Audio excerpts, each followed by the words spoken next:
हरि ओम हरि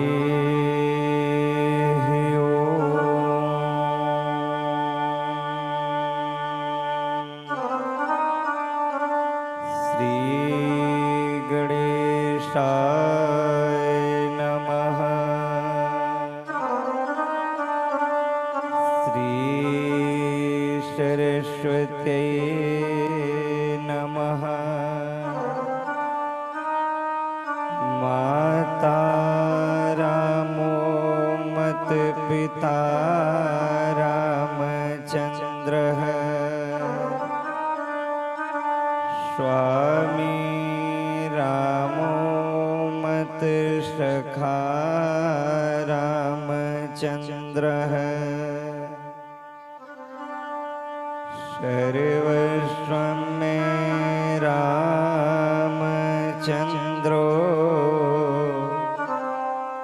दयालुर्नान्यं जाने नैव जाने। जयन्ती मंगला काली भद्रकाली कपालिनी दुर्गा क्षमा शिवा धात्री। स्वाहा स्वधा नमोस्तुते। विन्ध्यवासिनी देवी नमोस्तुते। वैष्णो देवी नमोस्तुते। वसुदेव सुतं देवं कंसचाणूरमर्दनं देवकी परमानन्दं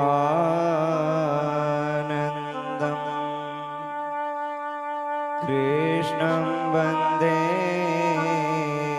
जगद्गुरुम्। श्री राधे मेरी माँ तो तुम, पिता मेरे घनश्याम।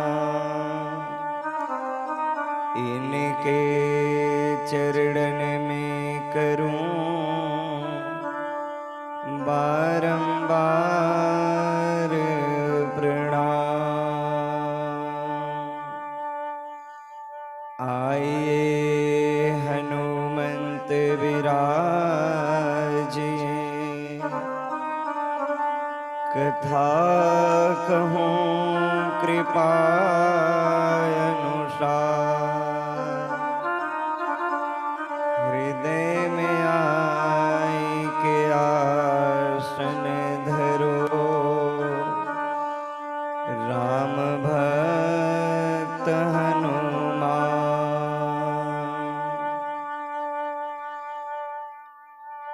श्री हनुमते नमः।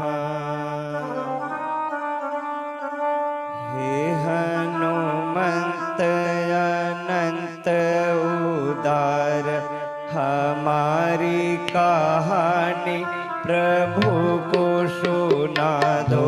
हमारी कहानी प्रभु को सुना दो। हमारी कहानी प्रभु को सुना दो। जीवन में वह भाव जगा, प्रभु नाम की डोर हमें भी थमा दो। प्रभु नाम की डोर हमें भी थमा दो। प्रभु नाम की डोर हमें भी थमा दो। आप ही त्याग दिए महावीर, अपनाएगा कौन यह तो बता। अपनाएगा कौन यह तो बतला दो, अपनाएगा कौन यह तो बतला दो। मेरे तो आप ही हो हनुमान, भगवंत कथा रस पान करा दो। भगवंते कथा रसे पानी करा दो, भगवंते कथा रसे पानी करा दो। हनुमंत कथा रस पान करा दो। हनुमंते कथा रसे पानी करा दो, हनुमंते कथा रसे पानी करा दो। श्री हनुमान जी महाराज की जय हो। भागवत महापुराण की जय हो। श्री लड्डू गोपाल की जय हो। स्थान देव की जय हो।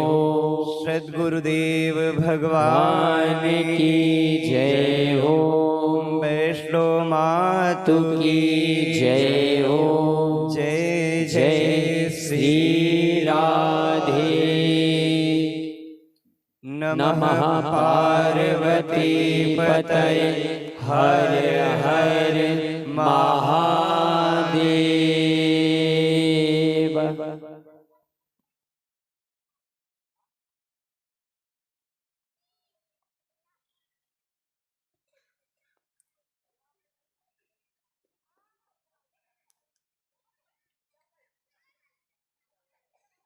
परम मंगल में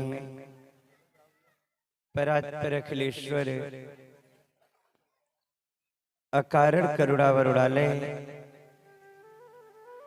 भक्तवांछा कल्पतरु नंद नंदन यशोदा नंदन भगवान श्याम सुंदर श्री राधा रमण बाधा हरण सुरेश्वर अखिलेश्वर दिनेश्वर भुवनेश्वर राजराजेश्वर रस रसेश्वर आप्तकाम पूर्णकाम तृप्तकाम परम उदार श्री माधव सरकार बाल गोपाल युगल सरकार श्री लड्डू गोपाल की वांगमय प्रति स्वरूपा शब्दावतार वांगमय विग्रह पुराण पुरुषोत्तम भागवत जी को बारंबार प्रणाम बारंबार नमन। पुराण पुरुषोत्तम भगवान की सेवा में उपस्थित गंगा आदि पवित्र नदियां चत्वार वेद अष्टादश पुराण सूक्ष्म तथा अदृश्य रूप से विचरती हुई समस्त जीवात्माएं पुण्यात्माएं श्रेष्ठात्माएं दिव्यात्माएं ग्राम देव नगर देव वास्तु देव स्थान देव प्रधान देव पूजित प्रतिष्ठित आवाहित देवी देव आप सभी को बारंबार नमन वंदन। प्रातः स्मरणीय पूज्यपाद सद्गुरुदेव भगवान पूज्य चरण श्री बाबा जी महाराज आपके चरण कमलों में बारंबार प्रणाम। महाकाली महालक्ष्मी महासरस्वती परम आद्या परम्बा अम्बा माँ जगदम्बा मुख्य श्रोता अनंत बलवंत हनुमंत लाल भूत भावन भोले बाबा आपका सादर आवाहन है प्रभु आप पधारे। उपस्थित समस्त भक्त समाज संत समाज माता बहन भाई बंधु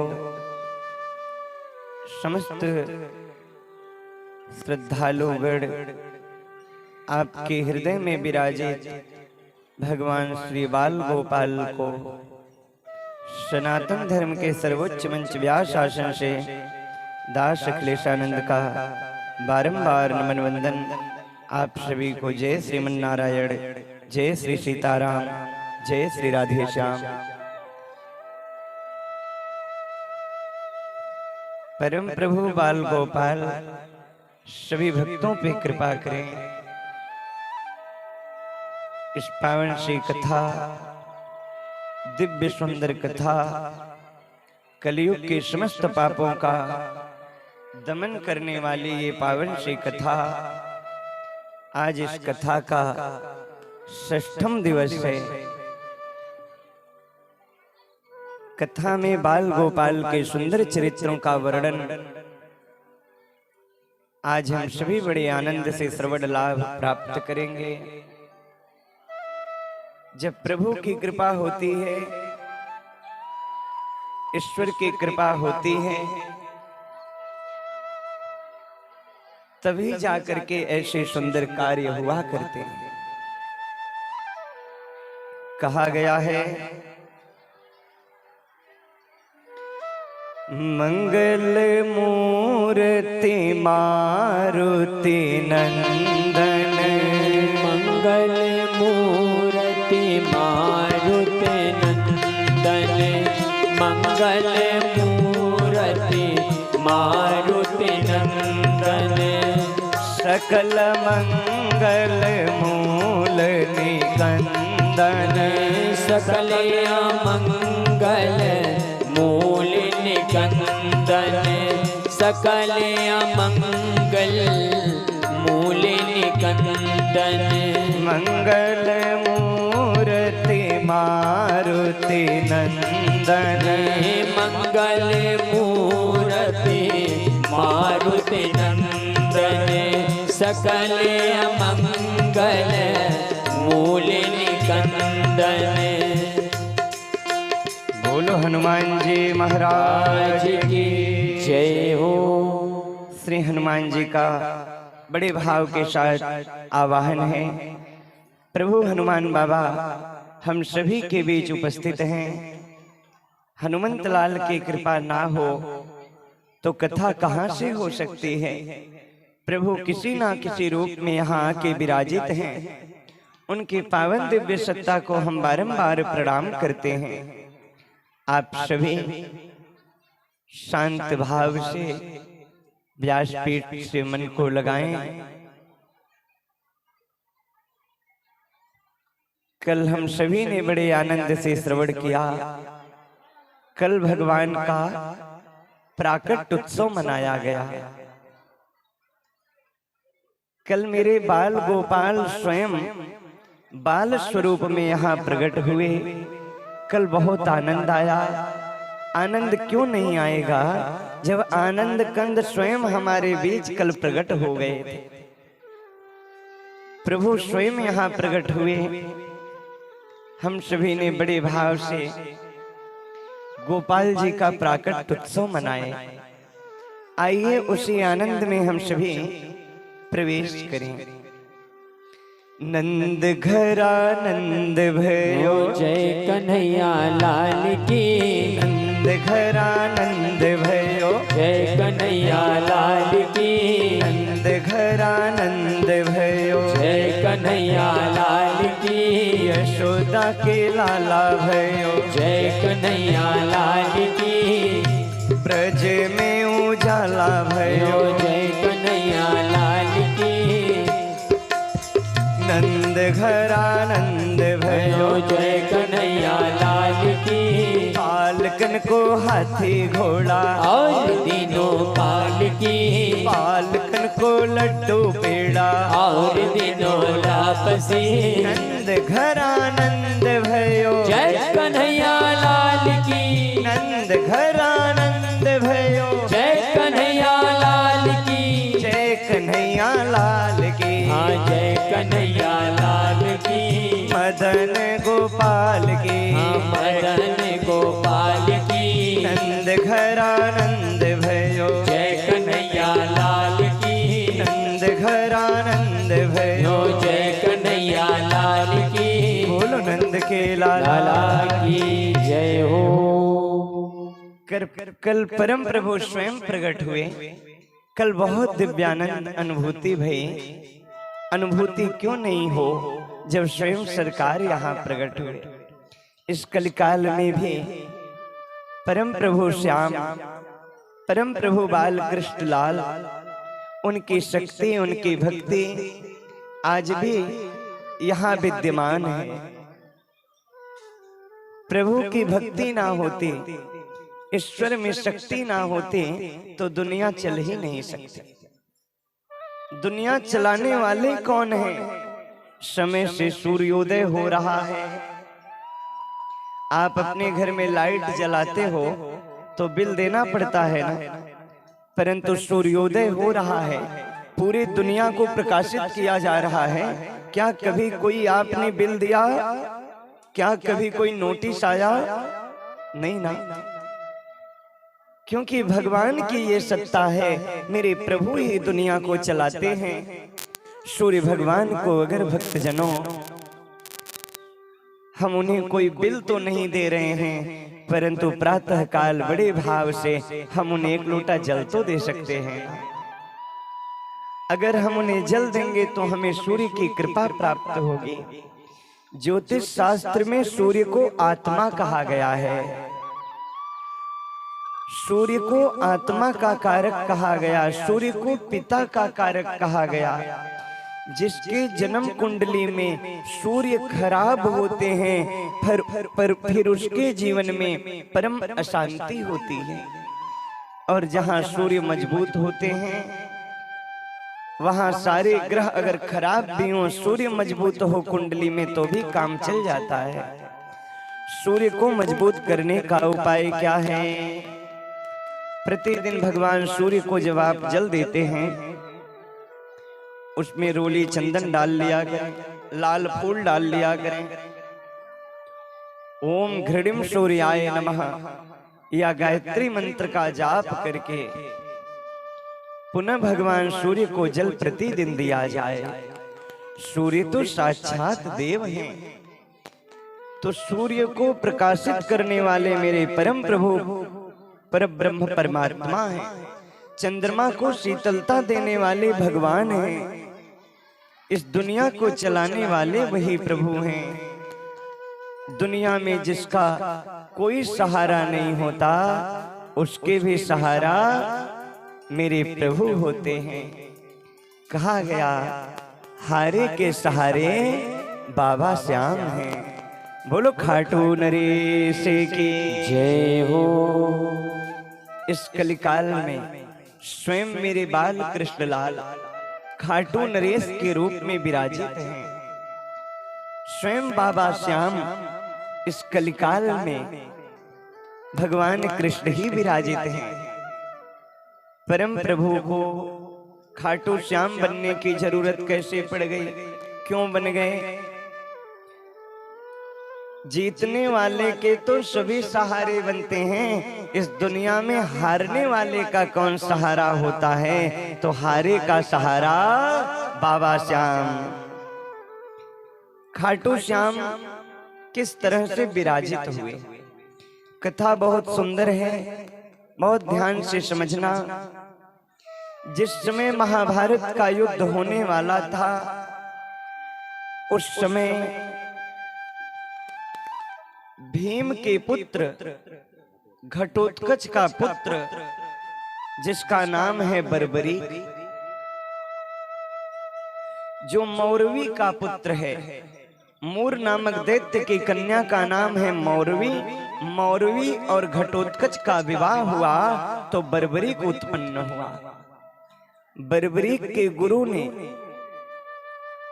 उसे ऐसा अस्त्र साधना विद्या सिखाई, देवी का वरदान दिलाया कि उसके सामने कोई वीर टिक नहीं सकता। पर गुरु ने कहा, बेटा तुझे उसी तरफ युद्ध करना है जिस तरफ की सेना हार रही हो। बर्बरीक ने गुरु की आज्ञा सिरोधार्य करके जब पांडव शिविर में आया और आके कहने लगा कि मैं एक बाण से ही महाभारत का संपूर्ण युद्ध खत्म कर सकता हूं। जिस युद्ध के लिए तुम लोग इतनी सेना इकट्ठा कर रहे हो, इतनी व्यवस्था बना रहे हो, मेरे लिए तो मात्र चुटकी बजाने का काम है। कन्हैया ने कहा, तुम लड़ोगे किसकी तरफ से? बर्बरीक ने कहा, हे प्रभु मेरे गुरु का आदेश है, जो सेना हारेगी मैं उसी की तरफ चला जाऊंगा। भगवान कृष्ण चिंतित हो गए। अगर कौरव सेना हारने लगे तो बर्बरीक उसकी तरफ चला जाएगा। प्रभु ने कहा, मैं कैसे मान लूं कि तुम्हारे बाड़ों में इतनी ताकत है, तुम्हारे बाड़ों में इतना सामर्थ्य है। एक वृक्ष था। प्रभु ने कहा, क्या तुम एक बाड़ से वृक्ष के पत्तों में छिद्र कर सकते हो? बर्बरीक ने कहा, यह तो छोटी बात है माधव। बर्बरीक ने धनुष पे बाड़ों का संधान किया। मेरे बाल गोपाल भगवान कृष्ण ने एक पत्ता अपने पैर के नीचे छिपा लिए।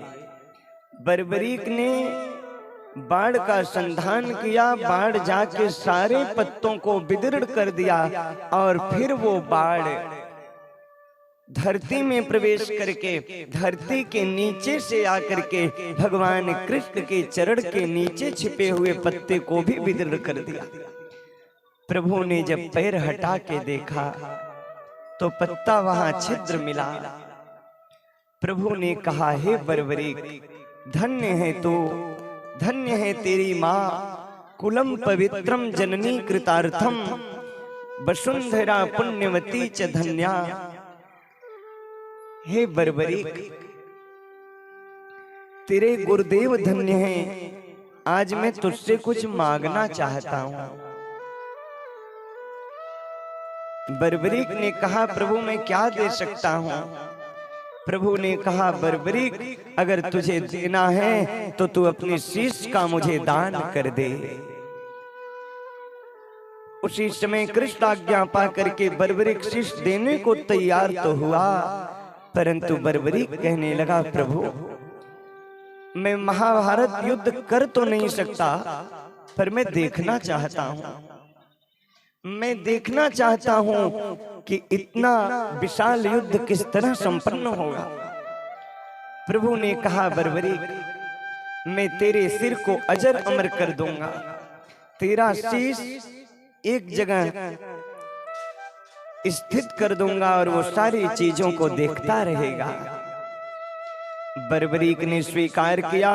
ऐसे ऐसे दानी हुए हैं। ये बर्बरीक शीश के दानी अपना शीश उतार के श्याम सुंदर को प्रदान कर दिए।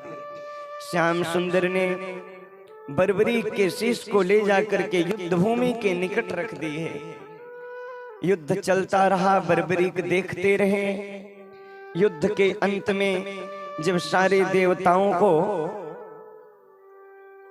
सारे पांडवों को, सेनाओं को अभिमान हो गया कि मैं बड़ा हूं, मैंने इतनी सेना को मार दिया, उस समय प्रभु सबको ले जाके बर्बरीक के पास ले गए। बर्बरीक ने कहा, तुम लोगों ने किसी को नहीं मारा, तुम लोग तो निमित्त हो, करने कराने वाले तो परम ब्रह्म हैं। करने कराने वाले तो अकारण करुणा वरुणालय सच्चिदानंद ब्रह्मानंद परमानंद स्वयं कृष्ण योगेश्वर हैं। हमने देखा सारी सेना मर रही है, सबका सर कट रहा है। पूरे युद्ध में मैंने किसी शस्त्र को नहीं देखा, बस एक शस्त्र देखा, वैष्णव शस्त्र को देखा, सुदर्शन चक्र को देखा, और हमने कुछ नहीं देखा। उसी समय सबने बर्बरीक के उस सिर पर पुष्प चढ़ाया और मेरे परम प्रभु ने कहा, हे बर्बरीक, तूने इस युद्ध में जो दान किया है शायद कोई ना कर पाए। तू पुरुषार्थी होते हुए, बलवान होते हुए भी तूने अपने शीश का दान मुझे कर दिया। जा, मैं तुझे वरदान देता हूँ, तू कलयुग में मेरे नाम से विराजित हो जा, मेरा स्वरूप तुझ में प्रविष्ट हो जाए। और वही बर्बरीक इस कलिकाल में खाटू नरेश हुए हैं, खाटू श्याम हुए हैं। बोलो श्याम बाबा की जय हो। हे भक्तजनों, मेरे श्याम बाबा ऐसे हैं, जब कोई नहीं आता मेरे श्याम आते हैं। मेरे दुख के दिनों में ये बड़े काम आते हैं। श्याम बाबा ऐसे हैं ना, जब दुनिया में कोई ना आए, सारे रिश्ते तुम्हारे टूट जाएं, अपने तुम्हारे तुम्हें छोड़ के चले जाएं, क्योंकि दुनिया का दस्तूर है, जब सब कुछ होगा जब तुम्हारे पास सब कुछ होगा तो जलती है ये दुनिया, जब कुछ ना हो तो हंसती है ये दुनिया। अरे हमें चिंता किस बात की, हमारे पास तो है खाटू नरेश, जिनके लिए हर वक्त तरसती है ये दुनिया, तरसती है ये दुनिया। ऐसे बाबा खाटू नरेश श्याम बाबा हर क्षण आते हैं। इसलिए भक्तों, अगर अपना दुख बताना भी है तो मेरे भगवान श्री कृष्ण का ही जो एक स्वरूप खाटू बाबा श्याम के रूप में विद्यमान है, उनसे निवेदन कर देना। कलयुग के प्रत्यक्ष देवता हैं। कहा ही गया है कि हारे के सहारे हैं बाबा श्याम। जब कोई नहीं आएगा, सब लोग साथ छोड़ देंगे, अपने आप को तुम बिल्कुल अकेला पाओगे। मैं निवेदन करूं, उस समय भी तुम अपने आप को उदास और परेशान मत समझना। उस समय भी तुम अपने आप को अकेला मत समझना, क्योंकि तुम अकेले नहीं हो। तुम्हारे साथ कौन है? तुम्हारे साथ बाबा श्याम हैं, खाटू नरेश हैं। जब कोई नहीं आता, मेरे श्याम आते हैं। आइए हम सभी बाबा श्याम के उस दिव्य भाव को जाने, समझें और बाबा में अपनी भक्ति प्रदान करें बड़े भाव से।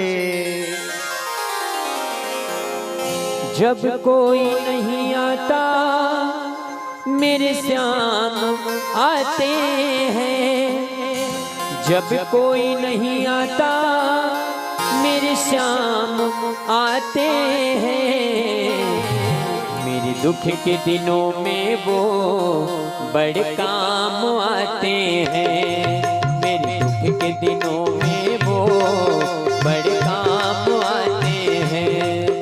जब कोई नहीं आता, मेरे श्याम आते हैं। जब कोई नहीं आता, मेरे श्याम आते हैं। मेरे दुख के दिनों में वो श्याम श्याम श्याम श्याम श्याम श्याम श्याम। मेरे दुख के दिनों में वो बड़े काम आते हैं। मेरे दुख के दिनों में वो बड़े काम आते हैं। जय श्री श्याम।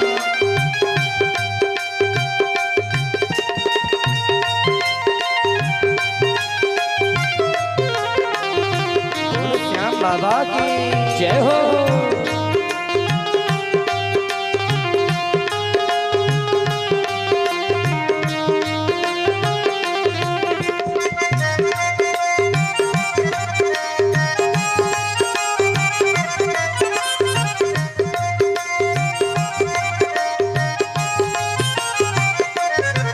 मेरी नैया चलती है, पतवार नहीं चलती।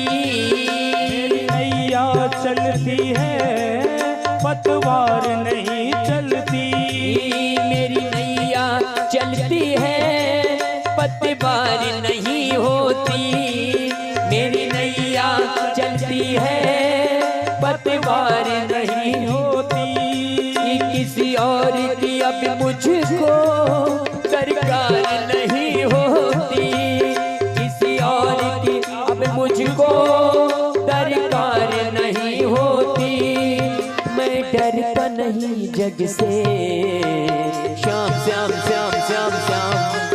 मैं डरता नहीं जग से, श्याम साथ आते हैं।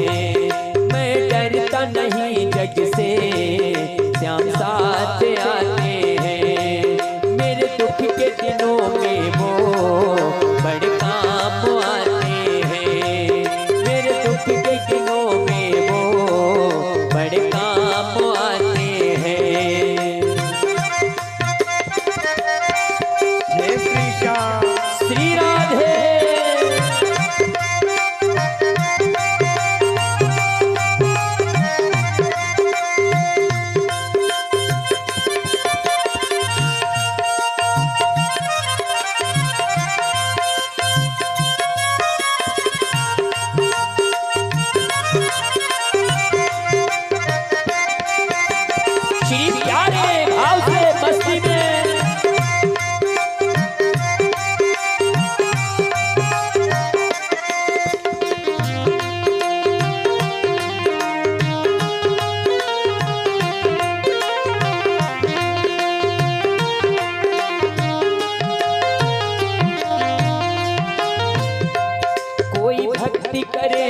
उनकी वो उनका हो जाए। कोई भक्ति करे उनकी तो उनका हो जाए।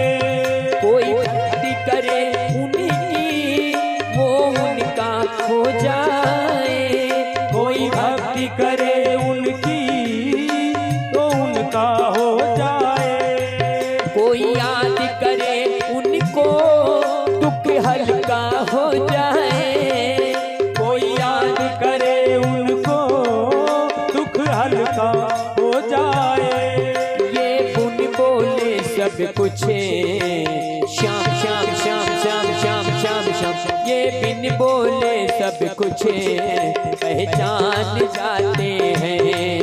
ये बिन बोले सब कुछ पहचान जाते हैं। जब कोई नहीं आता मेरे श्याम आते हैं। जब कोई नहीं आता मेरे श्याम आते हैं। मेरे दुख के दिनों में वो बड़े काम आते हैं। मेरे दुख के दिनों में वो बड़े काम आते हैं। जब कोई नहीं आता मेरे श्याम आते हैं। जब कोई नहीं आता मेरे श्याम आते हैं। मेरे दुख के दिनों में वो बड़े काम आते हैं। मेरे दुख के दिनों में वो बड़े काम आते हैं। मेरे दुख के दिनों में वो बड़े काम आते हैं। बोलो श्याम बाबा की जय हो। आज के आनंद की जय हो। कथा में आए भक्तों की जय हो। ऐसी है बाबा की कृपा, ऐसी है श्याम बाबा की कृपा। उनकी कृपा तो सभी पे होती है। रोता हुआ बिलखता हुआ उदास जीव अगर उनके शरण में जाता है तो उनकी कृपा हो जाती है। और इस कलयुग में मेरे प्रभु साक्षात विराजमान है। कुछ दान दाताओं के नाम आए हैं हमारे बीच में। राज राम कुमार महतो जी जो लड्डू गोपाल सेवा संस्थान में 1100 रुपए का योगदान दिए हैं। जोरदार तालियों से स्वागत अभिनंदन बंदन हो। आदरणीय श्री राज कुमार महतो जी और परम पूज्य महाराज जी का माल्यार्पण भी किए हैं, स्वागत भी किए हैं। तो आदरणीय राजकुमार महतो जी का जोरदार स्वागत अभिनंदन बंदन हो। जय जय श्री राधे, जय जय श्री कृष्ण। बोलो यज्ञ भगवान की जय हो। आप सभी भक्तों पे ठाकुर जी की पूर्ण कृपा प्राप्त होती रहे।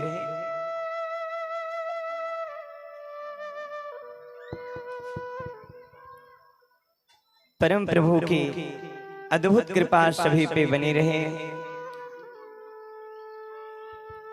बाबा श्याम अपनी कृपा सभी के ऊपर प्राप्त कराते रहे। भक्तजनों, स्वयं मेरे वही श्याम बाबा, वही बाल कृष्ण की ये पावन सी कथा है जो हम लोग सुन रहे हैं। परम प्रभु सबके पास आते हैं। उनकी कृपा तो हमेशा होती है, परंतु उसके लिए आवश्यकता क्या है? बोले सत्संग की आवश्यकता है, अच्छे मार्ग की आवश्यकता है।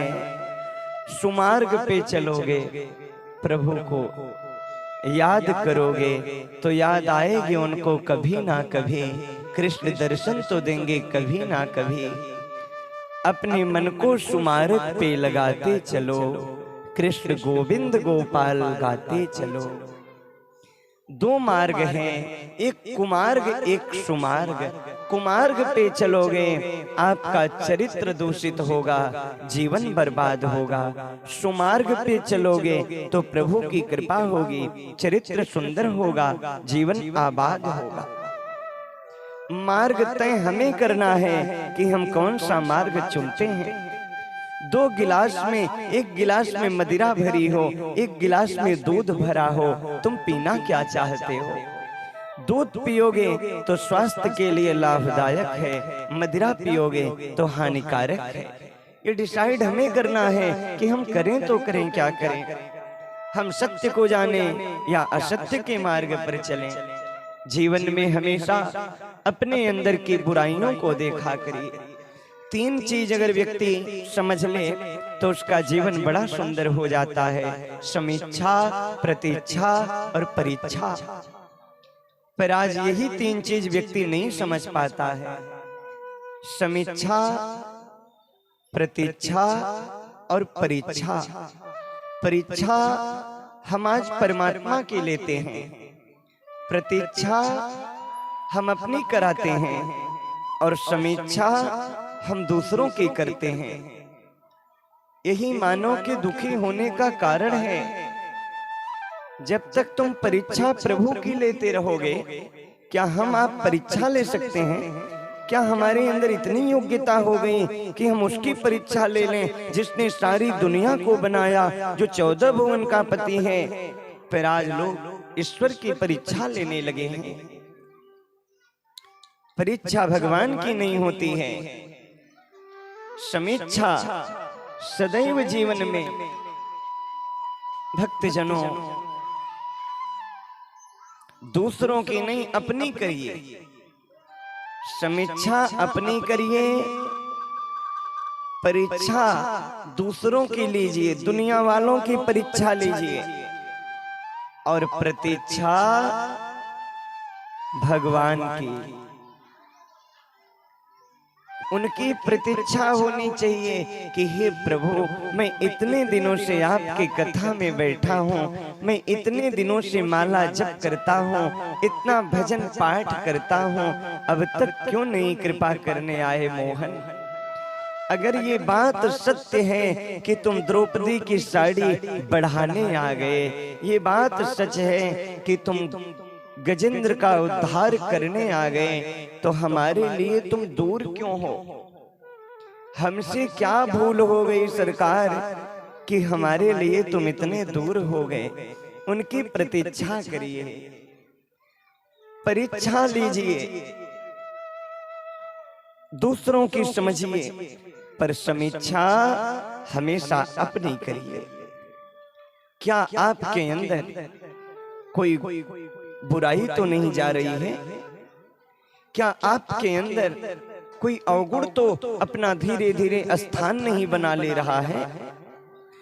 गुण अवगुण सबके उड़ रहे, नाथ पुराण निगम अष्ट हैं। गुण अवगुण तो विद्यमान है, परंतु क्या अवगुण का पलड़ा भारी तो नहीं हो रहा है?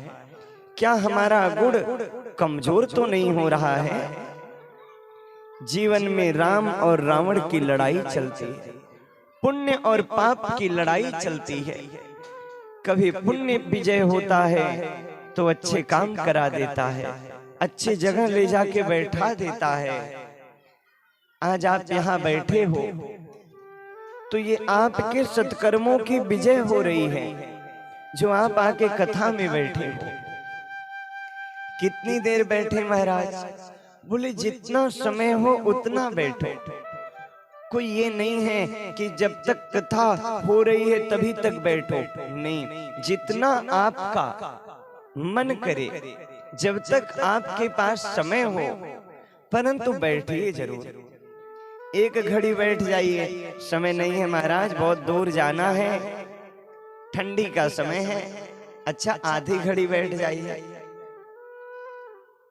नहीं थोड़ा और कम, तो आधी में पुनियाद तुलसी संगत साधु की, हरह कोटि अपराध प्यारे कोटि अपराध। जीवन में कितना भी अपराध होगा, आप कुछ मत करना, आके भागवत जी के सन्मुख बैठ जाना। प्रभु कहते हैं बेटा मैं तुझे पावन बना दूंगा। सन्मुख होई जीव मोहि जबहि, जन्म कोटि अघनासहि तबहि। मैं उसके कोटि जन्मों के अघ को, पाप को दूर कर देता हूँ। पाप तो जीवन में होते ही हैं, परंतु पाप को दूर करने का जो तरीका है वो है प्रायश्चित, वो है प्रभु से जुड़ना, वो है वेद के नियमों के अनुसार अपने जीवन को चलाना, अच्छे मार्ग की तरफ बढ़ना। जीवन में प्रयास अच्छाई के लिए करना पड़ता है, बुराई तो अपने आप प्रवेश कर जाती है। अपने आप को संभालिए, 24 घंटे हर एक व्यक्ति के पास होता है। इन्हीं 24 घंटों में कोई एक उपलब्धि को प्राप्त कर लेता है और इन्हीं 24 घंटों में कोई सो करके बिता देता है, भोगों में बिता देता है, घूमने टहलने में बिता देता है, मनोरंजन में बिता देता है। अपने आप को संभालिए, इन 24 घंटों में कैसे जिया जाए, कैसे रहा जाए, समय के अनुसार चलिए, क्योंकि समय बड़ा मूल्यवान है। अगर समय के मूल्य को हम नहीं समझेंगे तो फिर समय हमारे मूल्य को नहीं समझेगा। समय के मूल्य को समझोगे, समय तुम्हें मूल्यवान बना देगा। जो समय एक बार बीत जाता है दोबारा वापस नहीं आता है, ये हम सभी जानते हैं। आप विचार करिए, आपके जीवन का कितना समय बीत गया। एक समय था आप छोटे से बच्चे थे, फिर जीवन बढ़ा, आप बड़े हुए, युवा हुए, फिर एक दिन आया आप वृद्ध हो गए। एक समय था आप में बहुत ताकत थी, आप दौड़ते हुए चलते थे, पर आज ऐसा समय है एक कदम भी बिना सहारा के नहीं चला जाता है। समय प्रतिपल बीत रहा है। अगर समय क्या मांग रहा है, समय के हिसाब से अगर हम नहीं चलेंगे तो हमारा जीवन तुच्छ पशुओं की भांति बीत जाएगा और हम अपने जीवन में कुछ भी नहीं कर पाएंगे। इसलिए समय की जो मांग है, समय की मांग है, हर घर में संस्कार होना चाहिए। समय की मांग है, हर व्यक्ति के पास मानवता होनी चाहिए। यही तो भागवत का मूल आधार है।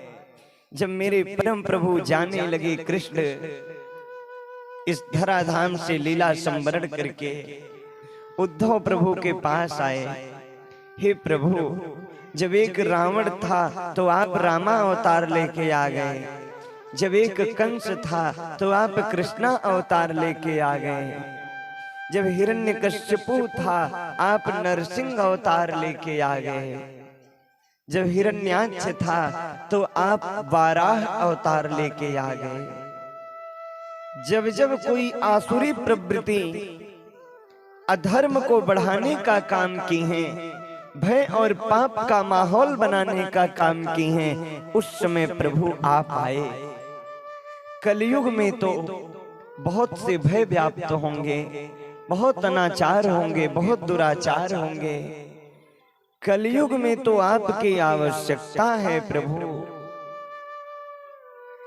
अब किसी द्रौपदी की बचती ना लाज रे, बिगड़ा जमाना हुआ बुरा हाल रे।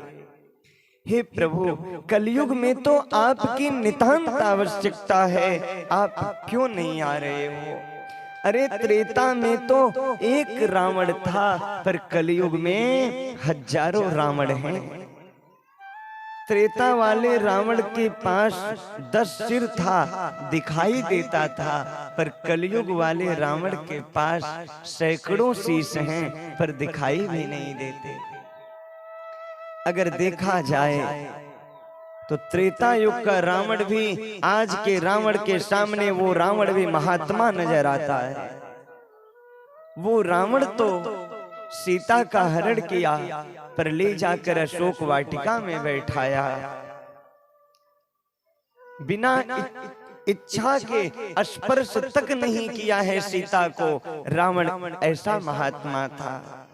परंतु आज हमारे देश में छोटी छोटी बच्चियां भी सुरक्षित नहीं हैं। ये रावण नहीं तो और इन्हें क्या कहोगे आप, क्या कहोगे?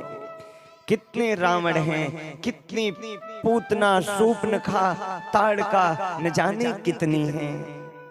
हे प्रभु, कलयुग में आपके अवतार की जरूरत है। प्रभु ने कहा, हे उद्धव, कलयुग में अवतार से काम नहीं चलेगा। कलयुग में अवतार जब लेना होगा तब मैं ले लूंगा, परंतु कलयुग में अवतार से काम नहीं चलेगा। फिर प्रभु कैसे काम चलेगा?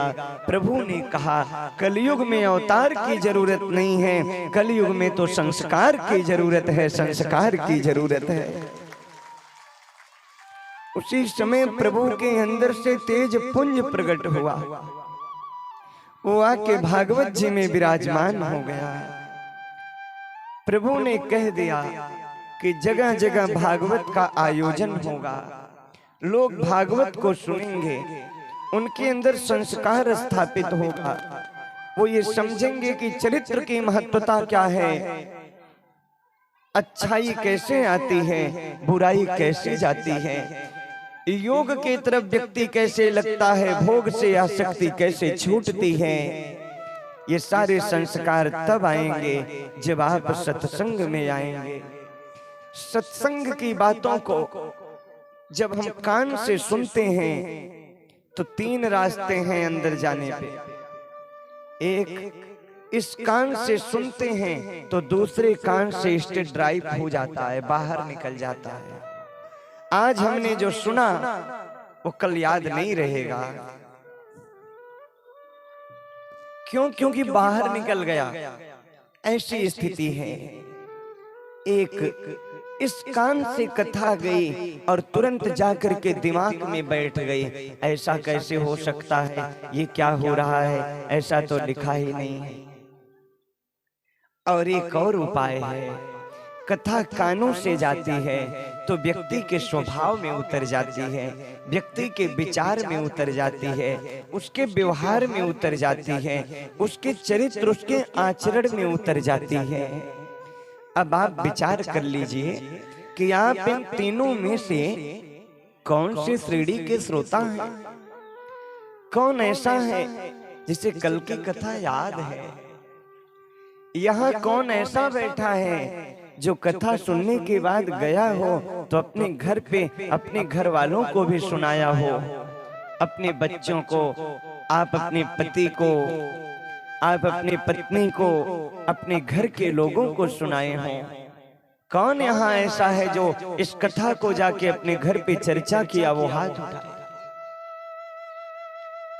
आप लोग किए थे? हाँ। ये एक श्रेष्ठ श्रोताओं का लक्षण है। और ये कथा मैं सच कह रहा हूं, आपके जीवन में बहुत परिवर्तन भी लाएगी। आपके जीवन में बाधाएं तो होंगी, दुख तो होगा, परंतु उस दुख में भी आपको मुस्कुराने की शक्ति मिलेगी। कहां से? इस कथा से। चिंता में भी प्रसन्न रहने की आदत आएगी। कहां से? इस कथा से। अभी आपके पास कितना दुख होगा?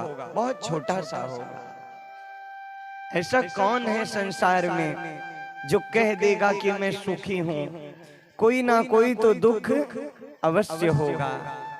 कोई तन दुखी, कोई मन दुखी, कोई धन बिन रहत उदास, थोड़े थोड़े सब दुखी।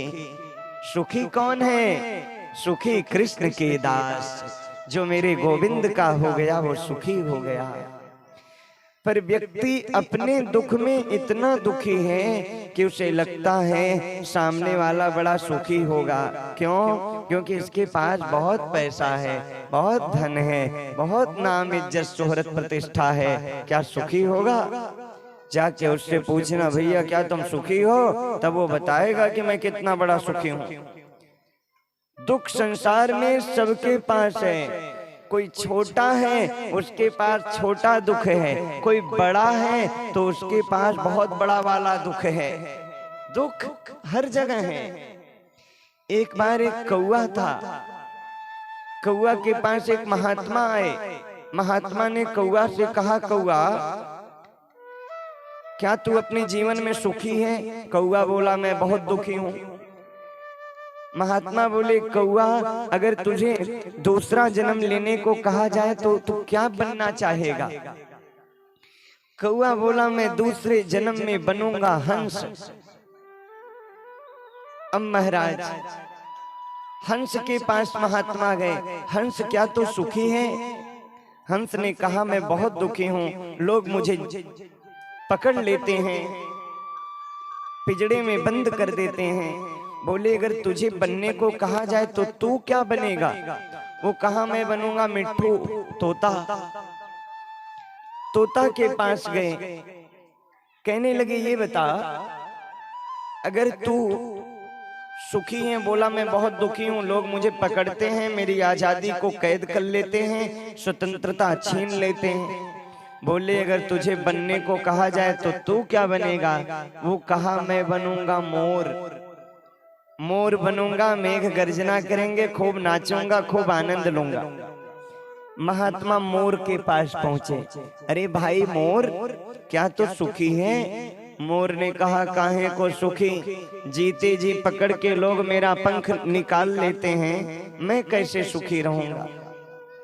अगर तुझे बनने को कहा जाए तो तू क्या बनेगा? मोर ने कहा अगर मुझे कहा जाए तो मैं कौआ बनूंगा। क्यों? क्योंकि ना तो कोई पकड़ेगा मुझे, न तो कोई मुझे खाएगा। कौआ बिरयानी कौन खाता होगा? मुझे कोई नहीं खाएगा न पकड़ेगा। जब कौआ को पता चला कि मोर उतनी ऊंची स्थिति में जाने के बाद भी कौआ बनना चाहता है, कौआ सोचा मैं ही सुखी हूँ। ठीक यही स्थिति आज हम सबकी है। हम छोटे होने के बाद सोचते हैं बड़े बन जाते तो सुखी हो जाते। जितने बड़े बनोगे उतना बड़ा तुम्हारे पास दुख भी आने लगेगा, उतनी परेशानियां भी आने लगेंगी, उतनी व्यस्तताएं भी आने लगेंगी। तो जिस स्थिति में आप हो वहीं पे रहो और प्रयास करते रहो, वहीं पे आप परम सुखी हो। जीवन में मेहनत करिए, प्रगति करिए, आगे बढ़िए, परंतु भक्तजनों जीवन में हर स्थिति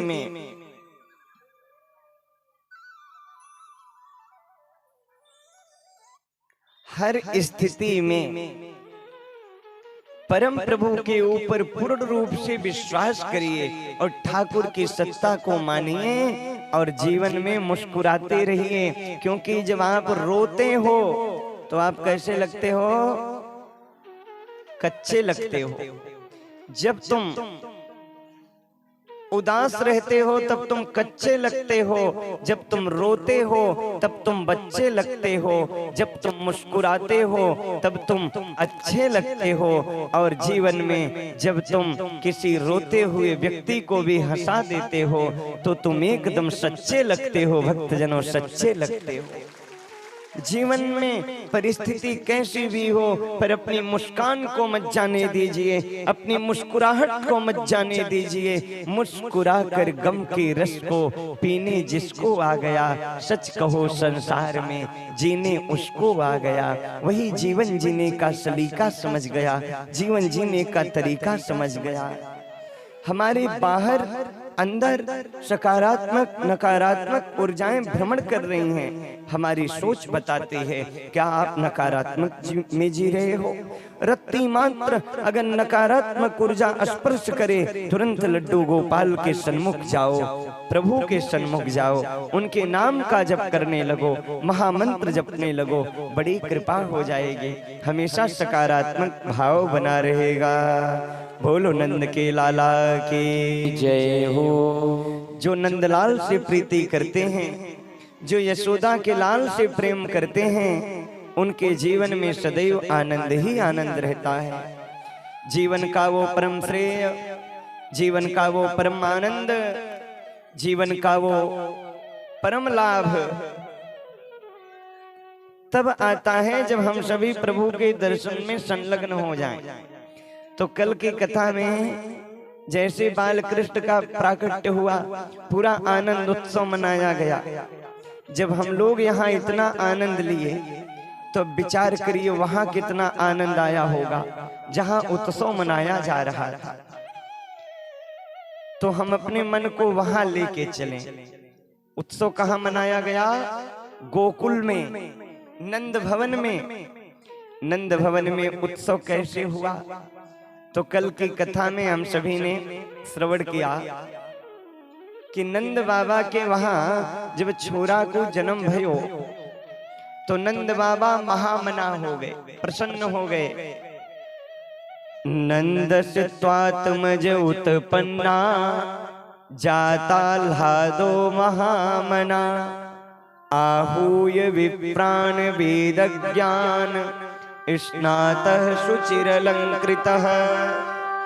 श्री नंद बाबा ने इतना प्रसन्न हो गए, नंद बाबा ब्राह्मणों को बुलाए, ब्राह्मणों ने वेदध्वनि करी है, ब्राह्मणों को नंद बाबा ने पूजा की है। आज हमारे वहां बालक को जन्म भयो है, चारों तरफ आनंद ही आनंद है। नंद बाबा महामना हो गए। मन दो प्रकार का होता है, एक बड़ा छोटा मन होता है, धन तो बहुत है पर मन नहीं है। धन जीवन में परमात्मा ने खूब दे दिया है, परंतु अच्छे काम करने का मन नहीं है। इधर उधर के कार्यों में तो मन तुरंत चला जाता है, परंतु उनसे कहा जाए कोई अच्छा काम करो तो उनका मन नहीं होता। और दूसरा, धन तो नहीं होता परंतु मन बहुत बड़ा होता है। मैं क्या कर दूं, मैं अपने जीवन में कितनी विशालता युक्त काम कर दूं, मैं कितना धार्मिक आध्यात्मिक कार्य करा दूं ताकि लोगों का कल्याण हो जाए। जीवन में अगर सोच सुंदर है, श्रेष्ठ है, तो आप मन बनाओगे किसी काम को करने के लिए। आप और हम मात्र मन बनाते हैं, करने और कराने वाले स्वयं मेरे राधा रमण होते हैं, स्वयं मेरे लड्डू गोपाल होते हैं। हम और आप क्या कर सकते हैं, परंतु मन बनाना हमारा काम है और उस कार्य को कराना मेरे मोहन का काम है। परंतु व्यक्ति अच्छे काम का मन नहीं बना पाता, शुभ कर्म का मन नहीं बना पाता, कोई बुरा कर्म हो फटाफट कर डालता है। रावण चाह रहा था कि मैं स्वर्ग तक सीढ़ी बना दूं पृथ्वी से। ये शुभ कर्म रावण के मन में काफी दिनों से चल रहा था कि मैं पृथ्वी से सीढ़ी बना दूं स्वर्ग तक। बना दिया होता तो अच्छा होता ना, जब मन करता स्वर्ग घूम के चले आओ। पर सोचा आज नहीं बनाऊंगा, कल बना दूंगा, कल नहीं परसों बना दूंगा। कल पे टालता रहा और परेशान हो गया। रावण नहीं बना पाया सीढ़ी, चाहता तो बना देता।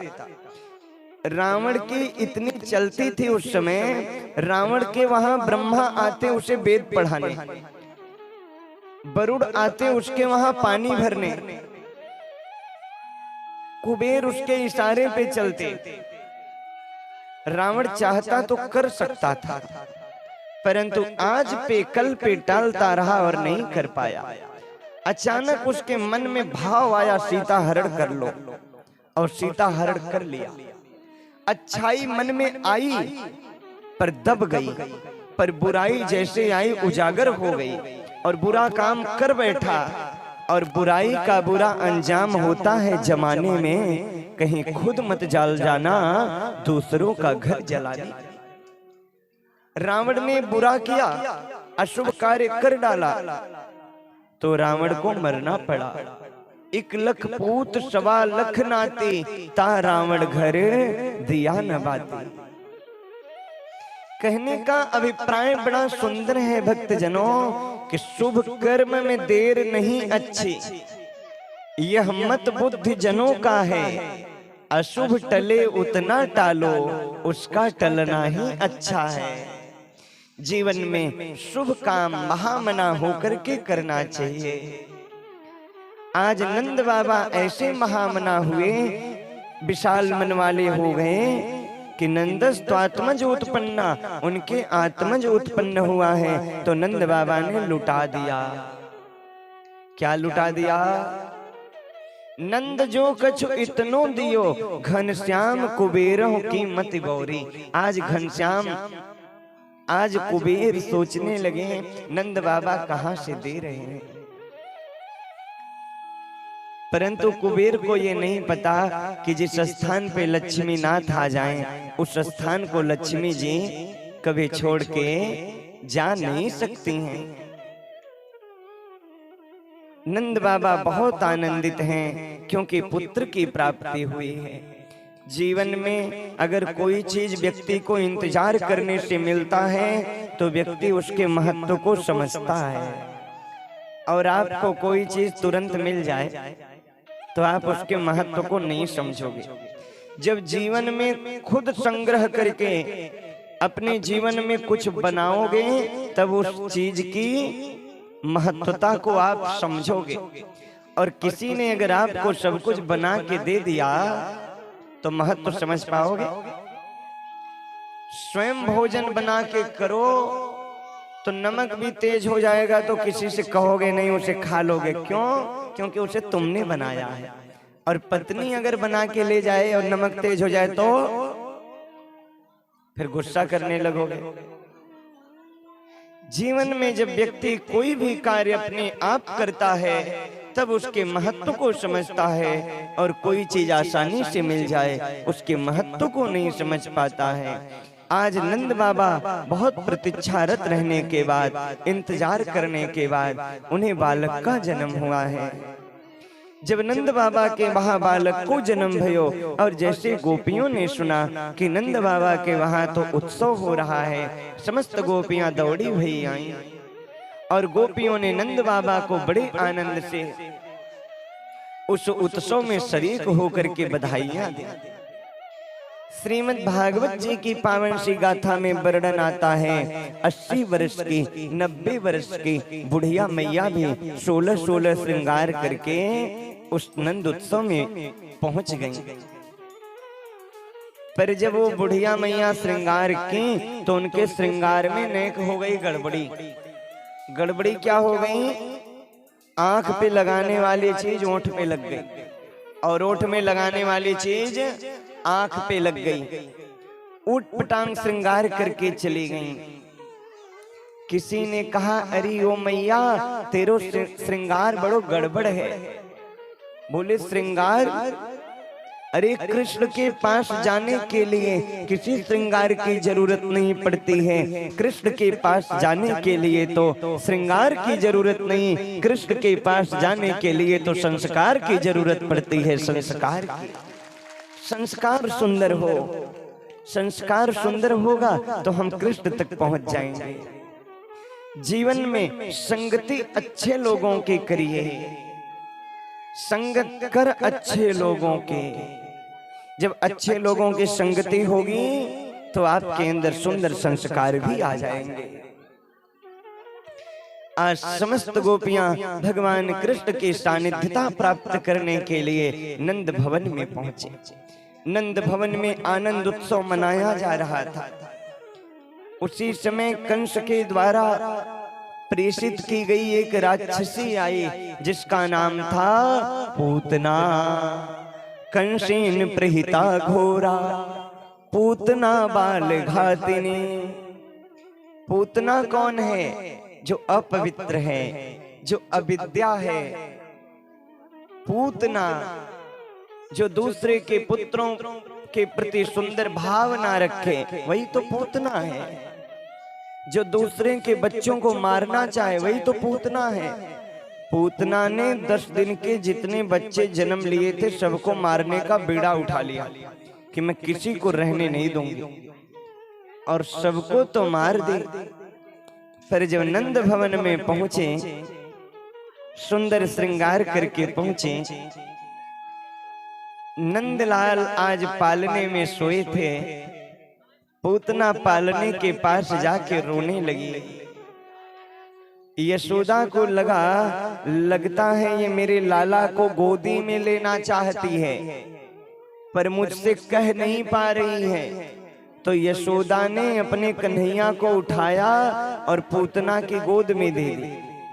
और जैसे मौका मिला पूतना अपने स्तन में जहर लगा के आई है, विष लगा के आई है भगवान कृष्ण को मारने।